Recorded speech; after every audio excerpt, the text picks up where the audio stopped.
We read this morning from the book of Isaiah, a passage which speaks to us not only of the hope of the world, but of the need for peace in the world.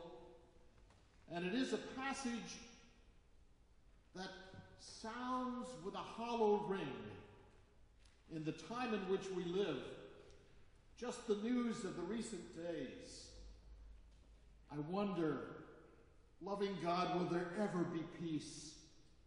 Can we ever walk out from under the weight of anger and mistrust and hatred and all that would destroy the goodness that God intends for the human family? In these recent days, we've learned of a young man in Portland, Oregon, a young Somali man studying at a university who had grandiose plans of blowing up a car full of explosives in the midst of a tree lighting ceremony. And we hear of all the saber rattling on the Korean peninsula between north and south, and competition over an island, and all of the disagreements that are ages old in that setting of the world. Peace, peace, where are you? And of course, the wars in other settings of the world continue. And we yearn for that moment when there can be God's reign of peace. How do we make peace? How can we make a difference ourselves? It's so beyond us. It is so enormous. It is so global, the need for God's peace. And yet, I have to come back to myself.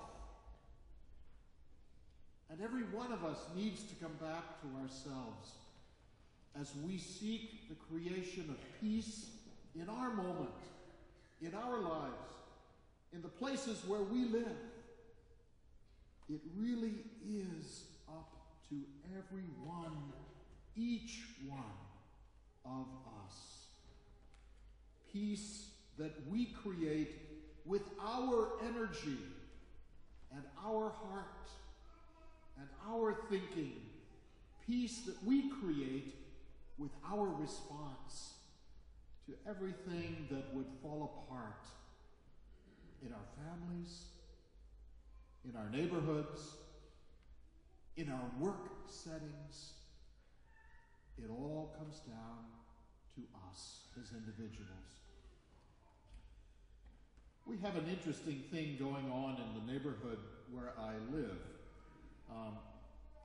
There are all kinds of rules and regulations about how one deals with propane tanks. And people who moved into the neighborhood fairly early on were able to install propane tanks under their decks and then kind of shield them in so that they would not be visible or unsightly, and that was fine.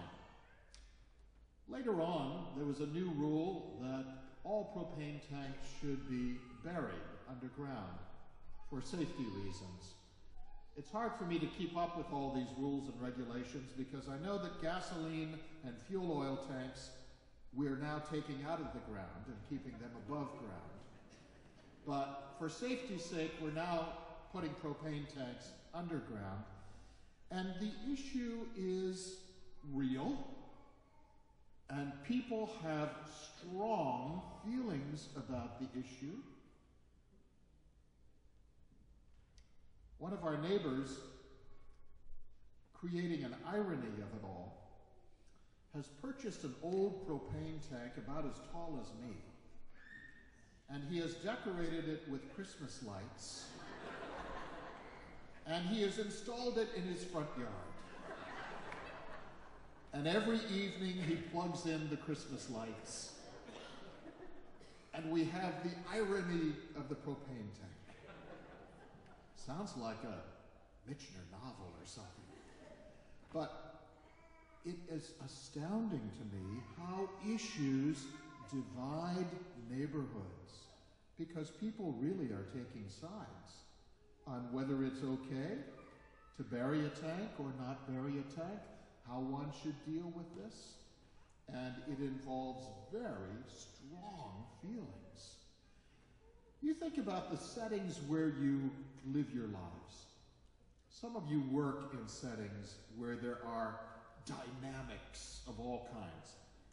We hope mostly positive, but there are dynamics that are competitive, edgy, sharp, disagreeable, and you have to cope with that, live with that. And I guess as Christians, our call really is, how can I, in the setting where I work, soften the sharp edge of a disagreeable situation? How can I do something that is good and right and improve the situation? That's what I would feel called to try to do. The only problem with putting yourself in that triangle sometimes is that you know you are going to lose your kneecaps in the process. But you have to try. In family dynamics, we've just come through a holiday weekend. Actually, we had a wonderful holiday weekend, but now we're heading into that extended holiday season, and I'll bet almost every one of our families is going to have a moment of family dynamic when someone upsets someone else and the sharp edge occurs, arises. Peace. Oh, elusive peace. How do we discover it? How do we create it? And it will only happen if we take on that task. The New Testament reading today speaks of the end times, this concept in the Christian community that the day will come when God intervenes profoundly into the world again. And it's interesting that in the phrasing of this language, it says, one will be taken and one will be left. Two women will be grinding meal together, one will be taken and one will be left. Keep awake, therefore, for you do not know on what day your Lord is coming. I would like to contemporize this just a little. My reading of apocalyptic literature always takes me to that place where I know that there is that tap on the shoulder, that call, that nudge, that I be alert to something. That in the place where I am living my life, that I respond to something, that I take on a task and carry it through.